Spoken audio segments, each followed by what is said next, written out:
Welcome to Spurs Ration TV. Right. Good evening to all you guys in Asia. Good afternoon to all you guys in Europe, and of course, especially in the UK. Right, and then of course, good morning to all you guys in Americas. Right, especially Canada for my brother Brian Daigle. Right. Before I start, just go around the. Okay, before I start, I'm going to bring in another special guest doing his debut on Spurs Ration TV today. Right, and let's give him a proper Spurs Ration welcome.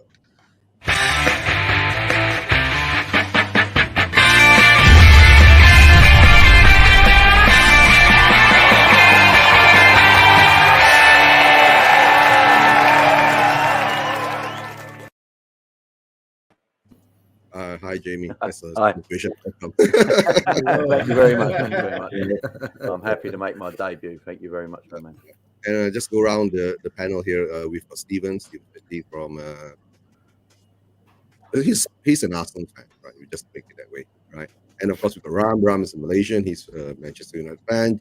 Julian's from Malaysia too. He's a Newcastle fan. And Gary's from Malaysia too. He's a Newcastle fan. Of course, Hey guys. Stephen Stubbs, Statman Stubbs. We call him Statman Stubbs. Yeah. He's a Liverpool fan, and he's from the UK. And of course, Jamie Phillips is a Liverpool fan, right? Welcome, guys. Thanks for joining me today. Today is the first day, if I'm not mistaken, right? I'm surrounded by fans from other clubs. Usually, Steven is the one in the center with all the Spurs fans surrounding. Yep. But of course, thanks, guys, for joining me today. Right? It's the first. We call it game week one, right? Game week one with the matches that went by, right? Let's put this on for a while. Right, of course, we'll look into the games that went on. Right, of course, the first game that was played on Friday. Arsenal beating Palace, right? Which was it a surprise for you, Stephen? And if you know what, back in the day, if this was Arsenal of old, I'd be going into that sort of game thinking, how many goals we're getting, right? That was the Arsenal of old when we actually had legends at this club. But now you're not so sure. And I know Patrick Vieira, if you watched last season, we apparently got the best side in the best defence in the league, apparently, according to Twitter. But if you saw last season, that best defence in the league was torn apart by Vieira's Palace, not just at home but also away, conceding 5 goals, and we got only a point out of them, and we shouldn't even got that. They should have both wins. So I did go in there thinking that we would not have the right mindset or mentality, especially the fact we weren't. I don't think we're ready for this season. The squad's still too thin. If you look at our squad bench, it got beaten by Brentford, our second team, in a closed off game as a friendly. And I know it's only a friendly, but it's like the second team, which shows how weak our backups are. Some people love to say that our backups, such as Holding, like like a lot of our holding backup players are good enough. Well, they're not. They're not. Like Holding's, for example, Holding's been here since 2016-17. What's he done? What's he done? Like, in actual fact, there were a couple of times where Ben White was struggling with Zaha getting through on goal, but for most times that we actually look very solid. Saliba had a quality game. And that was mainly down to Saliba's work rate and how he was. Ben White looked more secure because of Saliba. Same with Gabriel. He looked more secure because of Saliba. Saliba's come back from Marseille, who have been playing in the Champions League last season. So that's a great benefit to have in our side. Going forward, we're all right. For most of the game, we looked threatening and looked like we could have maybe scored 1 or 2 more. But in the end, we got the result. And that's compared to last season, where we couldn't even get the result against Brentford. And it was bottom of the league for after 3 games, and everyone on Twitter was then calling this manager out. Right? Now everyone's sucking off this manager because he got 5th, right? And giving Tottenham top 4. Everyone seemed to forget that. But look, it's a good start, but like I said, it's a long way to go. We also 2 years ago beat Fulham in our first game away. We're ending up 16th in the table by December. So it's a long way to go. Yeah, that's true. Hi Nippon, nice to see you here. Right, but Nippon will just be with us for a short while. Just introduce Nippon to the rest of the people. Nippon, I'm sure you know Steven, Steven, and Jamie, right? The guest will be Gary. Gary Josh is a Newcastle fan from Malaysia. Ram is a Manchester United fan from Malaysia, and of course Julian is a Newcastle fan from Malaysia, right? And since Nippon has not much time, I'll go to him first because he more or less have another 15 minutes or so. Nippon, actually, I did watch the match against Everton, right? What do you think about the performance that you guys had? Were you a bit lucky to actually win the game? Yeah, we were. I'm going to say, look, I'm not one of those Chelsea fans who sugarcoated, oh, yeah, we won. Nah, we were lucky to get that win. Everton lack a clinical striker, and so do we. And if we didn't get that penalty, I think it would have ended in a goalless draw. I'm not going to lie. That's true. And of course, the next match that is coming up is between Spurs and Chelsea, right? Yeah. That's going to be a real interesting one, right? Between us. I'm looking forward to that. I'm looking forward to that too. Are you doing a watch along for that show? For that match? I'll be abroad for that match. So the watch along will be done by Coach's Corner. Oh, Hanno is doing it, right? So maybe you can more or less send me the link. A bit of a PA. This weekend's live streams will be done by Hanno, Coach's Corner, and King from the King's Football Show. Go subscribe to his channel if you haven't already. King's Football Show is Saeed. He's King Saeed. He's my brother. Yeah. I know Saeed. He's going to be doing the podcast. Okay, right. Just let Hanno know, or if you can, you just send me the link for your watch along. Because I'm too lazy to do my own watch along on Sunday, so I'll hop on. I'll hop on to your show to do watch along, you guys. All right, when it's ready. All right. But of course, before that, let me just give a shout out to the guys in the chats, right? Chris Akamba, big up Chris. He's coming over from another channel, right? The coffee channel, right? And of course, Alexander. Big up Chris. Big up. And of course, Gary Richards, right? Gary. Gary says Spurs finish 4th, right? But I think our ambition's a bit higher this season. And of course, Kuban 094, right? Big up Spurs TV, big up my boy Jamie. That's the one of the famous friends, right? And before that, and of course, don't forget, I'm going to say big up to Ben Kaufman. Yeah, big up Ben, a good supporter, another good Spurs fan. Right? The thoughts on for the rest of the panels, right? Especially let's get to the Chelsea game first, right? George, are you following Gary? Are you following any of the games that Chelsea play? To be honest, I only watched the Newcastle game during the first weekend, so yeah, I'm gonna pass on that.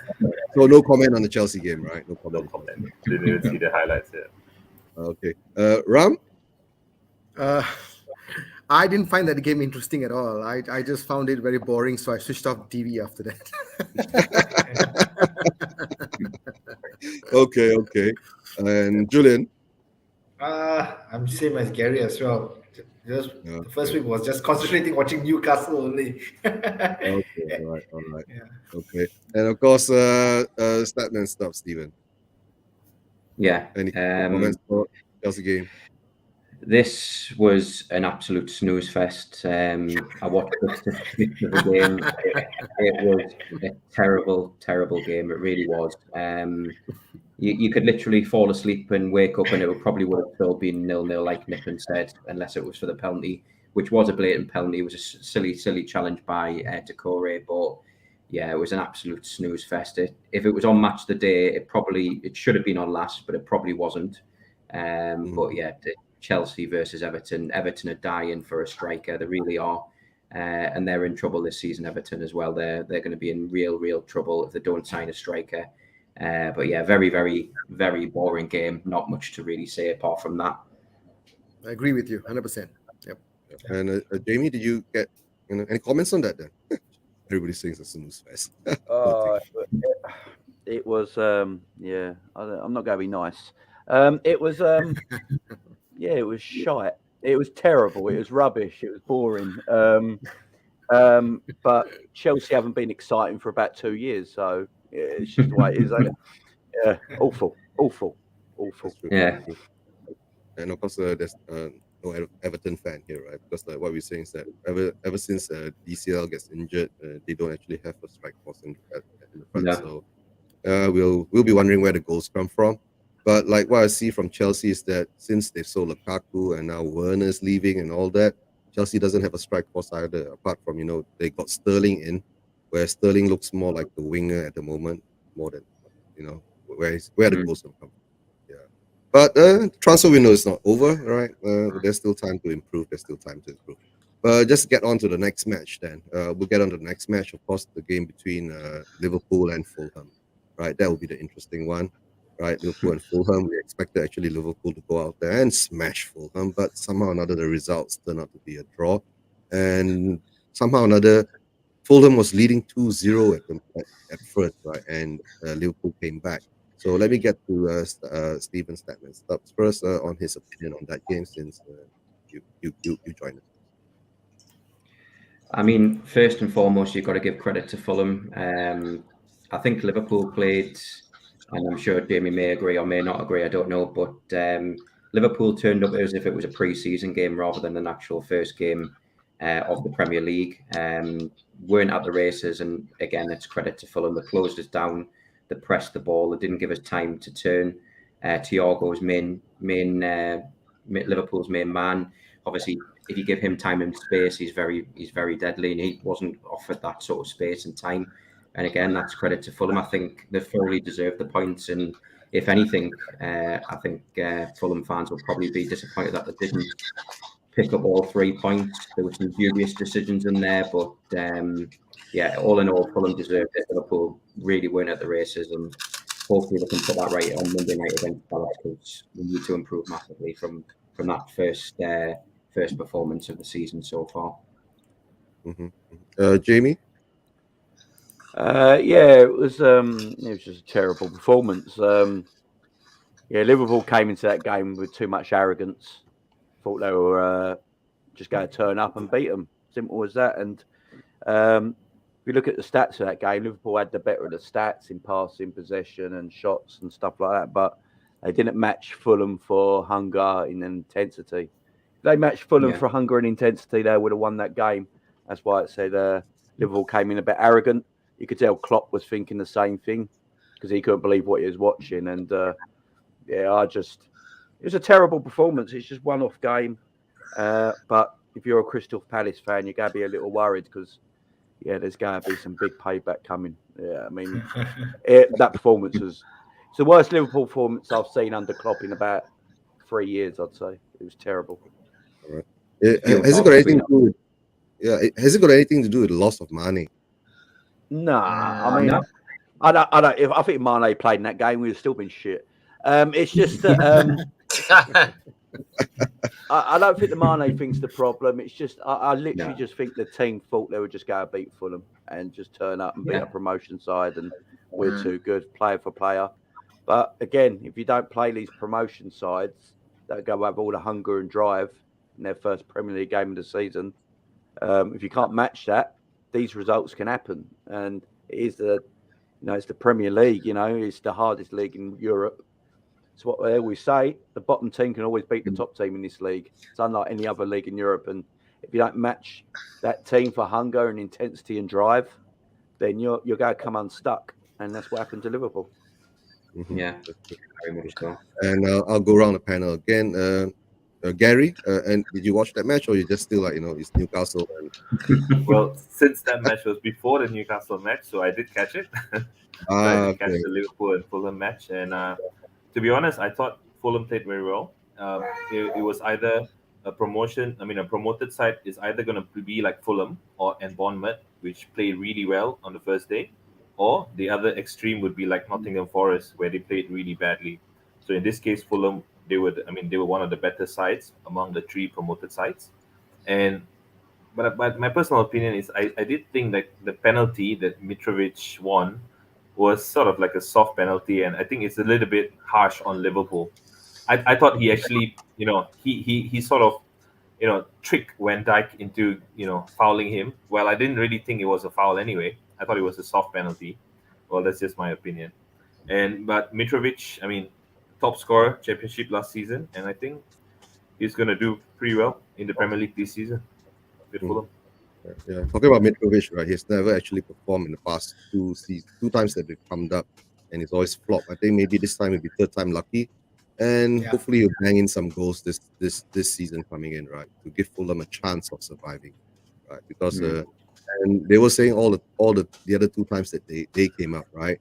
They never played to Mitrovic's strength. So, but this season, I think Marco Silva, right? The coach that they have. Yeah, Marco Silva, yeah. Marco Silva is playing to his strength, so right. And Stephen Fidley, what do you think about the Liverpool game? Did you watch it? I'll confess I watched bits of it. I was shocked, to be honest, when I saw the Fulham performance, and I was expecting Liverpool to probably kick on from the Community Shield victory. There's obviously it's only a glorified friendly, to be honest. I don't count it as a trophy. I know Arsenal fans like to count it as a trophy these days, but they'll cancel anything as a trophy these days. But there you go. Luckily, I'm not one of the deluded ones. But look, I probably agree with what the Liverpool fans said. They did go in there probably a little bit arrogant, thinking that they would probably walk all over Fulham, and Fulham put a spirited performance up, and do you know what? They deserved the point. They deserved the point out of it, and Liverpool were probably lucky to probably come away with a point. And I don't, next week, I don't think you will see that again. I think one thing you notice with Klopp is that if you perform like that next week, he will have that erased from the system straight away. So I've said from the start, I'm with Liverpool on this one for this year. I just feel they'll probably have a little bit more, but as I said, it's number 37 games yet, so we'll just see how everyone is at first after 10 games. Mm-hmm. And of course, before Nippon heads off, right? Nippon, any thoughts on the Liverpool game? Did you watch it? Yeah, I watched it, and I think it's the worst I've seen Liverpool perform under Jurgen Klopp. I think Fulham will be hard done by for not getting all 3 points. They just took it. They just became too arrogant, thinking like, just a newly promoted team, we're going to run them over easily. Yeah, I don't. And just to add on to what Steven said, I don't think they'll do that next week against Palace. No. And of course, Nippon, before you hop off, are you going to the Tottenham Hotspur Stadium? No. You didn't see the private chats, right? You didn't see the private chats, right? Now, any thoughts coming up, and what's your plans before you hop off? Tomorrow, I don't know if I'll be doing anything else today. If the Frankie de Jong or the Aubameyang news breaks, I'm going live wherever I am.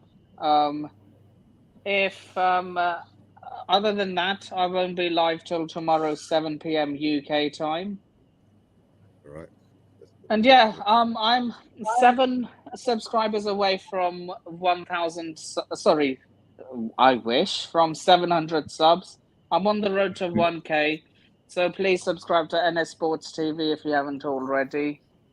Yeah, I put it in the private chats. I'll throw it up into the comments of this. Right, Stephen? Put it in private Yeah, chats, 1 second. And while Nippon is doing that, let's go round to who have I not talked about Liverpool's game yet, right? Ram is Liverpool.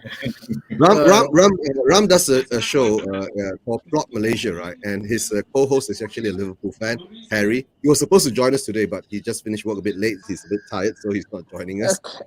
So what do you think about Liverpool? Guys? Well, all right, take care, Nippon. Guys, take care. yeah, see you later, guys. See you, All right, Nippon. catch you later. Bye-bye. Nice meeting you. Right. Take care. Nice Well, my meeting opinion you on too. Liverpool game. My opinion was obviously I wanted Liverpool to lose for obvious reasons, right? Because I'm a United fan, right? So, but I'm going to look at the positives. Of course, I knew that United was playing much later than Liverpool, and I knew that United are not doing really well at the moment. So, I wasn't really all gung ho about it. But when I watched the game, I just have to say that of course Fulham had more hunger. They looked the part. They definitely wanted to take the game to Liverpool. It was good to see, they scoring first, Liverpool equalized, and then they scored again. So it was a very nice game. It's a very fun game for the neutrals, to be honest. And yes, Liverpool was a little bit arrogant, as you can see, but they are a team that always comes back somehow. Whether they are playing good or bad, they somehow tends to, get a point back. They definitely will pull something off because they do have the players to do so. And I just have to say, from Liverpool's point of view, I thought the signing of Darwin Núñez, which had a lot of mockery that happened before he started playing his Premier League game, I thought he was a very important player when he came on. I thought he changed the game. In about 40 minutes, he did a lot of assists. He scored a goal. He assisted Salah's goal. So I thought he was very influential. And of course, I think even James Milner, I think he was pretty good when he came on as well. So aside from the players that were on the pitch, as you guys mentioned about Thiago, Fabinho, who didn't perform really well, but I think the depth that you guys have definitely pulled the strings, and I think that was a very good comeback from Liverpool. And yeah, it was a good game for the neutrals, but I'm a bit sad Liverpool didn't lose, but it's okay, no problem. And of course, Julian, any comments on the Liverpool game? Of course, first game of the season, you got to watch that. And yeah, that's what Ram put it out there for the neutrals. It was good. And to see Fulham really going for it, they did not just, I feel like they did not just give respect to Liverpool coming there, please say, you coming to my home, I'm going to go attack all the way, which they did. And was quite happy to see Mitrovic bulldoze his way and scored a goal. Then again, I agree with you, Ram. Actually, Liverpool, no matter how bad or good they play, they somehow get the claw back. And Darwin Núñez was the main man. I was shocked when they started Firmino, but as you can see, in second half, Núñez came in, changed the game, scored a good goal, then attack, then assisted Salah. So I think that was a good curtain raiser for the Premier League, actually. But again, I still have the feeling, you're right, no matter what, Liverpool will always snatch something at the end. Absolutely. Maybe the slow starts are starting again, but of course the MCT winning, right? So that's already pulling up a gap between Liverpool and MCT. But usually MCT will always create some gap, and then Liverpool will chase up. But let's see what happens. Yeah, that's how it's happened. But before we continue, just go through the chats for a while. I just want to say hello to some guys in. Alan, big up Alan, right? And of course to Ian. Ian, you're free, right? I'll send you the link if you want to join us. Right, since we have some space, and maybe I need some Spurs support here, right? I'm being surrounded. Right, of course, we've got Glasgow Red, right? John Moore, pick up John Moore. They're all fans of Jamie and Steven stuff, right? And of course, thanks to Wild Dead. Okay, Yeah, well, good luck. thanks for subscribing to the channel. Thanks, right? All here, and of course Bobby K, if you want to join me, I'll send you the link too, right? If you just let me know, right? Too many Spurs fans, not enough Spurs fans in the Spurs channel. Right. Big up to you guys, right? And of course, while it says that, let's be honest, Liverpool are Marmite, right? You love or you hate. Yeah, that's True. And sometimes there's a lot to do with jealousy too, right? But at the moment, we won't go into the history and all that of what's been happening, right? All right, guys. Let's get on to the next game, right? Of course, we have got the new boys on the block, right? Trying to break into the top six or the big six, right? To try to make it a big seven, right? In the new era of football now, right? We'll talk about the Newcastle game, right? Newcastle 2, Forest 0. I'll get to Gary first. Did you expect this, Gary? Yes, definitely. I mean, first game of the season at St James's Park, and after what happened last season, where we went 14 matches without a win, so it was good to start this season with a win. Yeah, and I thought it was a good performance by the team, and it should have been, I think, 3, 4, or 5-0 or more, if it wasn't for the poor finishing. I think we lacked a little bit of a cutting edge in the final third of the pitch.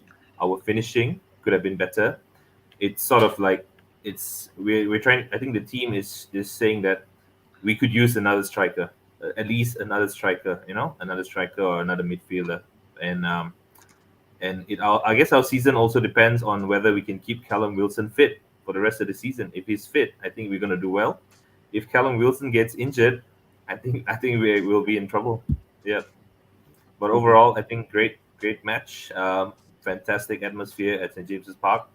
As always, the wall flags with all the flags and all the everything in the stadium. I think it was one of the best opening games in the Premier League. I think, yeah. And Julian? I also was thrilled with the first game. I've said like Gary, we do expect a lot of high expectation, especially because with new manager, coming to a new era. Again, the support from the stadium was really good. So, and it was one of the most dominating game I've seen Newcastle take possession, 60%. That is a very rare occurrence for Newcastle. And I agree with Gary also. Shots, we had 20 shots, but only 2 goals went in. If we would have a good finisher or maybe a good playmaker that can open up the space and can also take shots and all, I think would be the shots. 20 shots also we took wasn't like really on target. Actually, it's just wayward and all. So yeah, if Newcastle keep on this form, and I was very surprised to see Nick Pope starts as well. He looks quite solid and adapts straight away into the team. So defense wise, it's so far so good. Looking forward for more Newcastle wins, actually. Yeah, but to tell the truth, I think Nick Pope should adapt well because he is a quality goalkeeper, right? England potential goalkeeper too, right? So Yeah. I see that him being a goalkeeper. Actually, to tell the truth, right? Being a Spurs fan, more or less, we were looking at Nick Pope to actually replace Lloris along the way, right? To replace Lloris along the way. Yeah, hold on, guys. I got some support at last. Hi, guys. Ian, go around, right? Ian, I'm sure you've met. I'm not sure you've met. Go around, right? Ian, I'm sure you've met. There's a feedback. You have a feedback, Ian. I think you switch off one of your YouTube channels. I got an echo, Eugene. I'm going to have to sort that. Yeah. I'll put you on mute for a while first, right? All right. Yeah, Put it on mute for a while. Yeah, we stop. I'll put it on mute. Let him sort it out. Okay, let's test it again. Okay, he's gone out, and he'll be coming back. Yeah. But of course, I was saying Nick Pope. Actually, Spurs, we wanted Nick Pope to be more or less a Lloris replacement, right, in the long run. But it is what it is. Newcastle's got him now. I don't think we'll be able to get him after that. Newcastle, right? But of course, let's go around the panel, right? Stephen Fitley, what did you think about the Newcastle game? Right, you saying earlier, right? Newcastle is going to be our challengers in the future in another 2 seasons. Oh, mate, we're challenging them for 6th. Oh, you're going to go. Yeah. And okay, Ian's back. Ian, testing. Okay, yeah, I was watching on YouTube before you asked me on, so of course I've got the echo of the broadcast. Yeah, hi. I've been on. All right, let's do introductions around. Gary's a Newcastle fan from Malaysia. Stephen, you met Stephen before. I'm not sure you met Yeah. Ram before. Ram is a Manchester United fan. Julian is a Newcastle fan from Malaysia. Hi. Statman, actually, Stephen Stubbs, right? Statman Stubbs is a Right, Liverpool Ian. fan. Okay. Yeah, And hi. of course, David Stevens Man United, aren't you? no. Me? No? Me? No. I'm a gooner. Yeah. I'm offended. No, you're not you. The other Stevens, that man No, Stubbs. Liverpool. Oh, And sorry, Liverpool. George and Ram. Who are you? Oh yes, I'm a United fan. Yeah. You're the United Ram is fan. the United fan. Yeah, Ram is the Yep, United yep, fan. yep. Right. Yeah. And We're doing Gary? all the happy. Yeah, Gary's a Newcastle fan. Newcastle. Okay. Gary's a Newcastle fan. Right. We are going around talking about all the happy wins and all that at the moment. Yeah. Yeah. Only winners on this show. Yeah, Apart from yeah. you. Before we go, that means I've got to get out of it then. If there's any winners. winners of game week 1, right? But of course, we're going to go on after Newcastle. We're going around. Stephen, Newcastle game. Did you watch?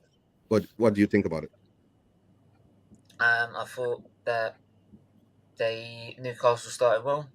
Their signings have integrated well in the team. They've prepped well for pre-season, and that sort of showed on the pitch. I do think they'll probably want to try and strengthen probably a little bit more before the end of the window.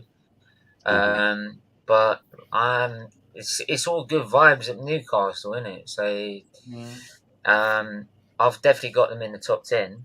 Right? I'll be shocked if they don't do that. So, but then 1 minute I'm predicting one thing, and then I'll completely forget it next week. But there you go. Football does that to you, Stephen. What's that? I say football does that to you. Yeah. What Yeah, you think especially is not what you think tomorrow. Yeah, but unfortunately, I do remember that like Arteta's shit.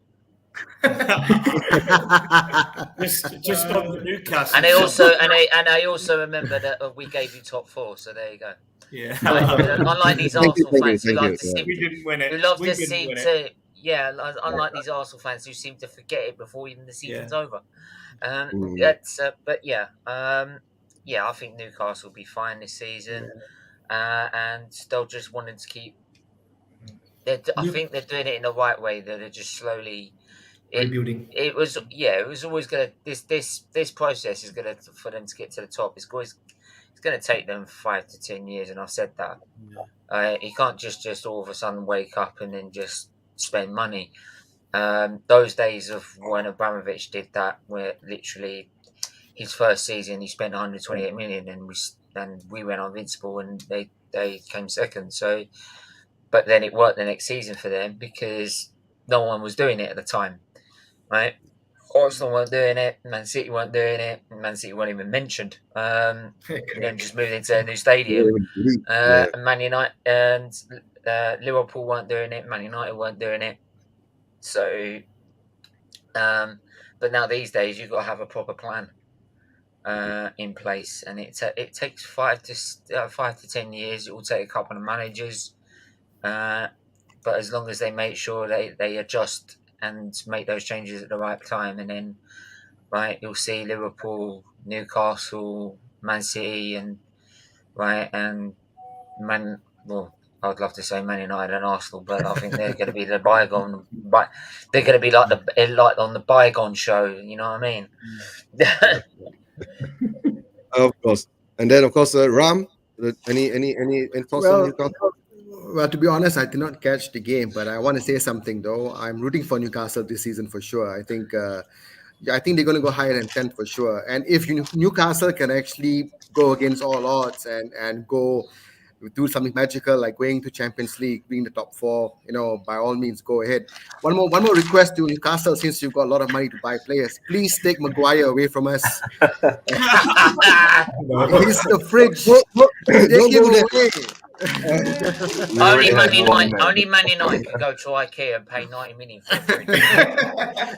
Exactly. It's not even a It's fridge. still cold. Yeah, Look, he had to pay an extra 30 mil to get a freaking fridge freezer. Yeah. Guys, I'm hearing, Ram, Yeah. The rumors out there now. Newcastle wants Tanguy on Dembele. Please take him. Yeah, No. say that. Please take him. Please take him. Julian and Gary, I'll give you a list. Yeah, I'll give you a list. Please pass on the list. to whoever they can do it. Yeah. Look, Now, if you Eugene, can get- Eugene. On top of that, I'm just hearing flashing up on my phone that in fact Newcastle have offered £80 million for Maguire. That is, Whoa. they've asked Manchester United to give them £80 million to No, take I think- Maguire. hang on. People offer him for £2.50. I've got a call here. Hang on. I've got a call here. Hello. Yeah, Newcastle want Xhaka and Holden and Ben White today. Yeah, okay, done deal. Yeah, Ben White is not That'll too solve a bad. lot of Ben my White- issues. Yeah, Ben White is not too bad. I would have taken him. Okay, let's get Can you to. take half the fan base? Can you take half the fan base with you as well? While you're doing it? Statman. I think I'll just call you Statman. Right. Newcastle, your feelings? Will they be challenging Yeah. in a 2 years' time? Yeah, I Your think thoughts so. I on mean, it's a city which is close to my heart. I was born there as well, wasn't I? So I was born in Newcastle. First and foremost, my family still live there, so always like to see them do well. But no, Newcastle dominated from start to finish. 9 shots on target to Nottingham Forest's 1.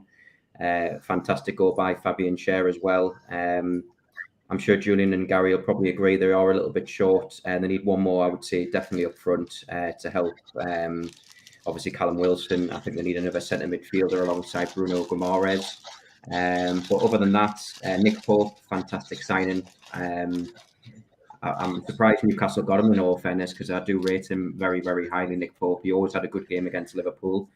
You could guarantee his 2 good games would come at home and away against Liverpool. You could guarantee that. But no, Newcastle thoroughly deserved the 3 points.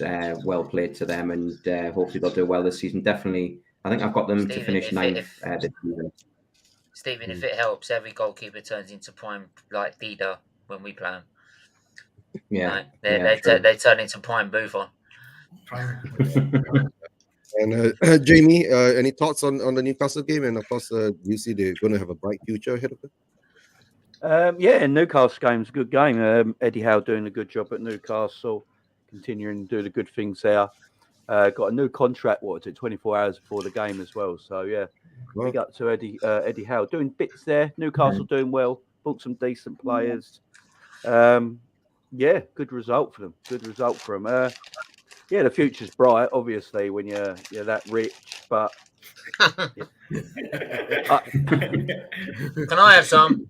I don't see Newcastle competing at the highest end for a long time. I don't think it'll be like the Man City takeover or anything like that. There's too many rich clubs now in the Premier League. It's a lot different to what it was a few years ago. So I think Newcastle will get up there. Don't get me wrong, but I don't think it's going to be like Man City situation. But yeah, they've got a bright future. There's no doubt about it. It's okay, I mean, Jamie. you're gonna That's have- better than the Mike Ashley era. That's for sure. We suffered for 10 years under that era. Oh, mate, that No. fat prick can have his profits taken out of his waist. I'm sorry. But Stephen, at least Mike Ashley was honest with the Newcastle fans, right? Yeah, honest that he was a twat. Yeah, at least he's an honest cat. I'll call it as it is. He's a twat. Right? He's a bit like these energy companies. They're all He twats. doesn't dare to come to the Right. stadium after the second We're season. it's like these energy companies in here. We're making £1 billion profit. Do you know what we'll do? We'll up the prices even more. Like, right? Yeah. Yeah, but before I go into Ian, just let me go through the chats for a while. Big up to Wayne Bonner, a good supporter, guys. Some new guys coming in. That's Reno, all right. Plus that Reno is big up. Oh yeah, all right. Big up. Who else do we have? Ian Barron, right? Big up Ian Barron, right? Of course, Shawnee boy, big up to Sean, right? And of course we have JP, big up JP, right? These all Spurs fans are coming out now. I'd love to say I'm big up, but they're Spurs fans, so I can't say that. There are a lot of them, I'll right? say hello. That's it. Okay, Ian Barron, right? Hi guys, I'm from Darlington, FC fan, right? We were made bankrupt in 2011, reformed 2012, demoted to fourth league. That's outside the professional league, or is it? Yeah, league. Yeah. I thought we were down to League 3 anyway, right? League 1, League 2. Wait. Nearly 4 leagues. Conference League, right? We're actually a fan of own National League. That would be Conference League Premier, more like South or North. Yeah, and he says that we have had 3 promotions to date. So that means they're climbing up the ladder. Right? Later, most probably they'll be coming up. That's right? what you call a roller coaster ride. Yeah. Because what does Liverpool and City will have spent less than 50 million in this window? Yeah, madness. That's true. Do you know what? When you hear stories of like lower league clubs that go through like that, you just realise how lucky you are as a top level Premier League club, like that you don't have to worry about that. Yeah. Of course, Jerry Reynolds. I will repeat it. That broke my heart. Okay. The 10-0 was like that. Yeah, I'm going to go into this season. Pre-season been alright. Beat Liverpool 4-0. Like, oh crap! Now I'm putting Maguire at all, but putting a centre back with McFred, and they'll concede goals. And all right, I don't know. Okay. God, no. Can someone tell me what's worse, Partey or Xhaka or McFred? You mean the midfield pairing? Ooh. Yeah. Who out of? That's a tough question, isn't it? Who out of? Fred and Wilmer. It's got to be worse, hasn't it? Surely Fred and Wilmer. Xhaka and McFred. Xhaka and Partey are better. Yeah, Xhaka and Partey are better. Yeah. Okay. Xhaka and Partey. We got half a hope. Yeah, Newcastle, you can take Fred too if you want. No problem. Go ahead. McTominay. No, thank you. We have Jolinton already. McTominay. Yeah, but Jolinton is not that bad, right? Jolinton is not that bad. You're playing right? As a DM, Right. What else do we have here? Of course, the Catman Jazz. We got the Catman Jazz, right? Of course, the chats are there just talking to each other. All right, big up to all guys in the chats. Thanks for being on the channel. Okay, let's continue now. Let's get to Ian. Ian, the Newcastle game. How do you feel about it? Yeah, I think I've been on your show before. Compared to a couple of the other guys, I'm not a fan of what's gone on at Newcastle. I think football forever loses its moral compass, but I think it lost its moral compass more than ever by allowing the Saudi regime that had admitted to bringing in a Turkish journalist, murdering him in their embassy. I can understand any Newcastle supporter saying, so what? Huge club, massive fan base in an area that suffered economically as well. But there's a place where I would draw the line, and I've said when we've talked about alternative ownership at Tottenham, that kind of model, a Middle Eastern totalitarian, is not for me. But that said, what I only saw it on Match of the Day because I was at Tottenham on Saturday. Looked like they played very well. Looked like, as Stephen Stubbs said, that they bought well. I think that's the important thing. I think that, in Pope, I agree. Good, solid goalkeeper. We were apparently in for him at one point when that suddenly went very quiet and we went for Forster. Whether that was because Pope said, well, how much game time am I going to be guaranteed or what? I don't know. I've no idea. But... Yeah. I'm happy that we've got Forster, and I think Newcastle have done very well to get Pope. It's interesting with Eddie Howe that they've given him a long-term contract because with Manchester City, what they were doing was, going through managers until they eventually, were pouring in so much money. They got the manager they want and ultimately ended up with Pep, whereas Newcastle seem to have a completely different model that says we found the manager that we want straight away, and I think they've got a very good manager, and we are gonna reward him, and we're gonna stick with him over what I think is a longer term plan than the Manchester United, the Manchester City model. Listening to or looking at Ben and Sean's Spurs talk show for those that aren't Spurs supporters watching, about the model and the using shell companies to sponsor the club and artificially inflate their income. I think I agree. I don't think that's a model. The Football Association, or the EPL rather, have learned their lesson from that. I think the last time. Plus, of course, there was a grossly negative reaction from football in general to the Saudis coming in. So I do think they'll be watching Newcastle with a fine-tooth comb. That said, I think they'll be fine. I think there'll be steady progress this year. I would think they'll finish maybe 7th or 8th, maybe higher, depends on how badly Manchester United do. Because that's well, I mean, I'm not being Oh my God. Manchester United. But Manchester You can always United, throw us into that. Manchester United is a basket case of a company at the moment. Forget the football. Is a basket case of a company devoid of leadership from the top down, and that's now being reflected more than ever on the pitch. Yeah, just a comment in the chat there. Come on, Eddie Howe is a good manager. Graham Potter is much better. I'd probably go with that, and I think Potter will eventually go to a big club. It could be a Newcastle, it could be a Man United. Please be Arsenal. But Man United or an Arsenal or a Tottenham. Manchester United ultimately, unless they sort their problems in the boardroom and in the senior management, will never deliver on the pitch. So anyway, let you get on to some intelligent people now. But of course, we come back to the of course, more or less we're going to do the Spurs game last, right?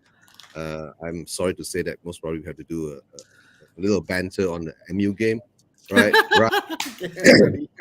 I'm ready. Bring it on. A little banter on the MU game. Like what Ian was saying, right? Your club is in a mess. Right. Yep, absolutely. You know, agree with you. a few seasons ago, Spurs was the poison chalice, right? Any manager that touches it, most probably will, No, disappear. don't worry. You ain't won anything yet. No, we still haven't won anything. I'm not going to say we won. We're not going to say we've won anything yet. But for Manchester United now, because of your owners and all that, right? It looks like your team now has turned into, and your club now has turned into that kind of a scenario, right? Yep. And during the Brighton game, it showed, right? There was no desire, there was no cohesion, right? Yep. And you guys were, even with Ten Hag there now, you guys still look very, very lost, right? And losing to Brighton at home, right? Yep. And just get your feelings at the moment. Let you have a rant about this now. Yeah, even if they had 20 hugs, I don't think so they're going to do anything good. So it's my opinion is yes, Ten Hag is a good manager. I was definitely relishing him joining us for sure. I was hoping that he would do something, but it's the first game, so I wouldn't want to take anything away from him. I still want to give him some chance. But in terms of the starting lineup, I don't know if you guys watched the game, but having Fred and McTominay in the starting lineup again, where you saw last season, it was a joke. If you put Fred with Van de Beek or you put McTominay with, whoever, I think they would have done a much better job of controlling the midfield. So for me, that was the main problem. And then you have, of course, Maguire, the fridge, starting again. Captain Harry. Captain Harry, and he started again. And although I know that it was not really his fault to what really happened, but I would say that this shows that there's no new freshness coming into the team, at the beginning of a new season. It just showed that. And the attack looks very tired. Rashford was simply out of confidence. The only player, in my opinion, two players that showed that they had something to offer was Eriksen and Martinez. Those are the two players for me that showed something that I think is very promising. So, but I have to say, good credit to Brighton. I think they deserved it because they showed how pressing is supposed to play, how pressing is supposed to be like, in my opinion. And I love the way they played. They were winning the ball left, right, center. United just were clueless. They could not pass right, left. They were just all over the place. Rashford missed the goal through a pass from Ronaldo. When Ronaldo came on, he changed the game, definitely. Correct. When the beat came on, he changed the game.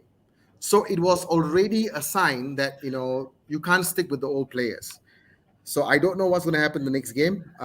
It's against Brentford. It's going to be a very tricky one, I feel, away from home. So I just hope that, Yeah. change happen fast. And I can't stand all this panic buying, looking for Anatovic and Rabiot and all this kind of players. It just doesn't make sense to me. So I think they just got to be smart about it. But yes, I'm very frustrated. But then again, what can I do? I just have to hope for the best. That's all I can do. And not to forget, right? You're still linked to FDJ, right? You're still linked to it. We're still linked with him, but Yeah. I'm tired. I'm tired of But I want to ask thinking Jamie of- about this. Yeah. Well, while Wolf says that Jamie wants him at LFC, who do you want, Jamie? Oh, Potter. Potter. After Klopp. Yeah, Oh, after Klopp. Potter. Yeah. Oh, after Oh. Klopp. All right. Yeah, That means you think Potter will be a good. I mean, once Klopp when he leaves, right? Potter Yeah. should be a good. Yeah. Well, that'd be 4 So years Spurs, down. right? Well, Spurs, that'd be- I think most. Yeah, a lot of our teams actually are looking at Potter after our manager leaves, if they leave, right? That's the question. Okay, that's Potter. Okay, we got. And of course, we go around the panel again, the same thing again, right? I'll go with Gary first, right? Your thoughts on Manchester United, especially being Asian, right? Fan. I mean, a football fan, a Premier League fan in Asia, right? Manchester United and Liverpool are more or less the most prominent teams that most of the rest of Asia follows, right? And Yeah. like for me and Gary and Julian, right, we are the odd ones out between Newcastle and Spurs, right? Not on the bandwagon of Manchester and Liverpool, right? So, Gary, your thoughts on Manchester at the moment? Yeah, I mean, yeah, like what Eugene said. Traditionally, here in Asia, Man United, Liverpool, they are the two biggest teams. In fact, in my own household, my dad's a Liverpool fan, and my two younger brothers are Manchester United fans, and I'm the odd one out as well, Newcastle fan. That's the story for another day on how I became a Newcastle fan. But anyway, on that game on that day, Man United against Brighton, I was really shocked. I mean, that's not how Man United that we know plays, yeah, usually. And I actually have a question for Ram. Would you have started Ronaldo? Yes, I would have 100%. Yeah. But Because I get I where felt- I get where Ten Hag is coming from because he did not play in preseason, so he's probably trying to show a message that hey, you're not bigger than a club, you've got to Yeah. perform. So it was unfortunate, but yeah, I would have started him, yeah, for sure. Yeah, that was my thought exactly. Because I mean, if I even Ronaldo with the whole transfers, saga and leaving and for a Champions League club and everything, I think I would have still liked to have seen him started the match. I mean, would have seen Ronaldo start the game because I think he's still one of the most important players for Man United, even at the age of 36, 37. Yeah. Yep, definitely. Hopefully they come back because I always have a soft spot for Man United. My ideal Champions League teams would be Liverpool, Man United, and Chelsea and Arsenal because I don't like Manchester City.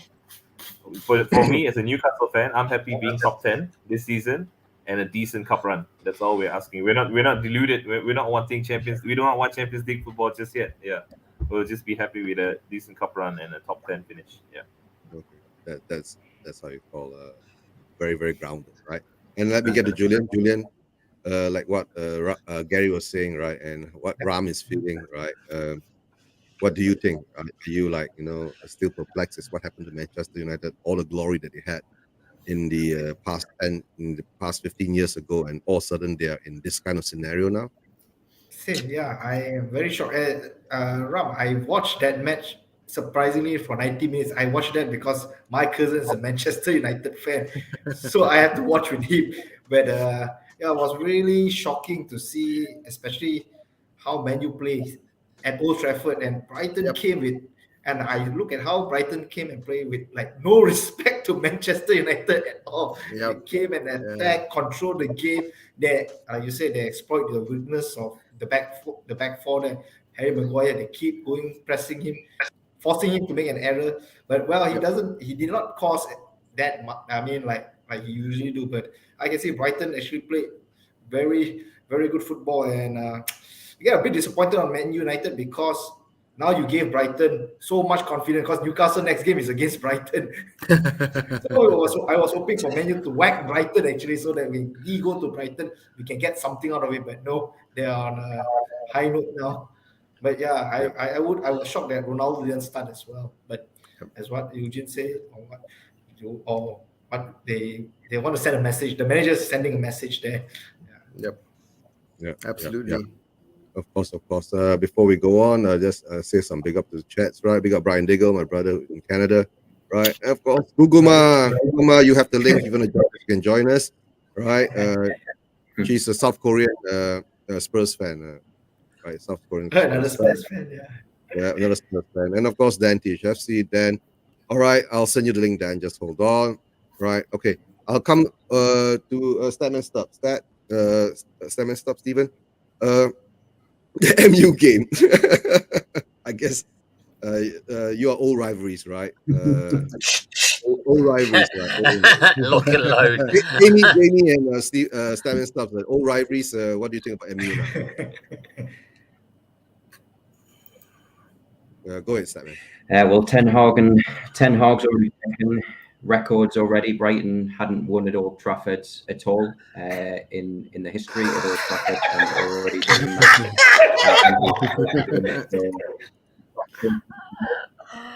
that. I mean, the team is obviously in dire straits. I mean, trying to sign Marko Arnautovic, who couldn't even make it at Stoke City, but somehow is going to make it at Manchester United. Adrian Rabiot as well. He's my God! That's was a in China. The days they used to take the piss out of us for panic buying. Love it. Exactly. But I mean, Rabiot, what? As good of a player he was, he's not allowed to play football now because if his mum says he's got to be in at a certain time, then he's not going to be allowed to play football. Curfew. Yeah, I know that. Mummy, can I have money this week? He's really a mummy's boy. In all seriousness, yeah, he definitely is.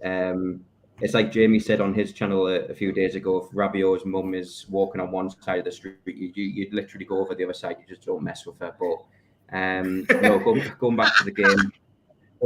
Going back to the game itself, I thought Brighton were far superior. I thought McTominay was very lucky to stay on the pitch. He should have had a red card.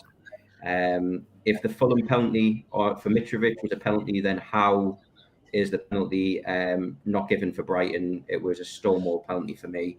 But no, Brighton thoroughly deserved the win. They're a good team under Graham Potter, and I like the way they play. So they're going to do well this season. And there's no stranger that I think they were fourth best team away from home last season. So start the season with a victory against Manchester United. So yeah, happy days for them. Yeah. Jamie, your thoughts on the game and your thoughts on Manchester United at the moment? My thoughts on Man United. I couldn't give a shit, to be honest.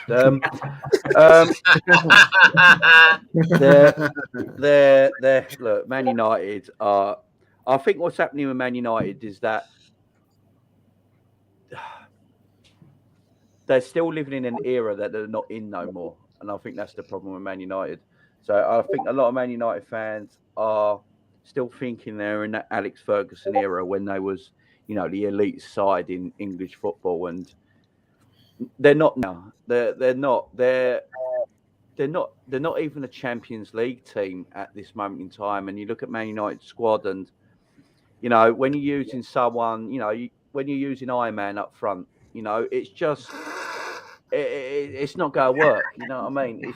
It's stupid. It's where's the long-term planning? There's no long-term planning. Ten Hag, look, I've said this for a while now with Ten Hag.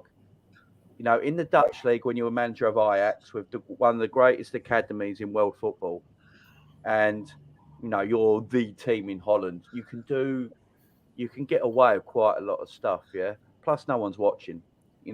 No one's actually watching the Dutch league every week, so they don't know what he's really doing. So he's still, for me, I don't know if he's the right choice. I still don't think he's the right choice for Man United.